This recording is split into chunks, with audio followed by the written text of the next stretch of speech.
Estamos en tempo de entroido en Galicia e se hai un postre típico, ese son as filloas. E si, as filloas son filloas, non son tortitas, non son crepes. Si me entero que lle chamas crepes ás filloas, vou ir a túa casa cun pau e non che vai a gustar. Así que chamalle as cousas polo seu nome, e estos son filloas. É un postre super sinxelo de facer, non é rápido porque hai que facelo con cariño, pero un postre dos de antes, dos de toda a vida, que isto non pode fallar. Isto podes enchelo de dulce, de salado, chocolate, nata, crema, xamón, queixo, chorizo, o que ti queiras. Isto é un postre dos de verdad. Está delicioso.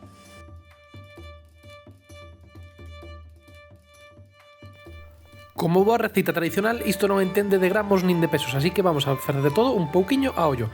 Con 3 ovos da casa, un vaso de leite, un vaso de auga, mesturamos todo ben, engadimos 2 vasos de fariña e un petisquiño de sal. Mesturamos todo ben e o vamos a deixar reposar un ratiño, 10 minutos así. Engrasamos un pouquiño con aceite, se temos touciño moito mellor, e só lo queda cociñar, encontrar a nosa medida para facela ben finiña e que quede espectacular. Cando empecen a salir burbullas é cando lle damos a volta, deixamos cocinar un segundiños máis e listo para comer.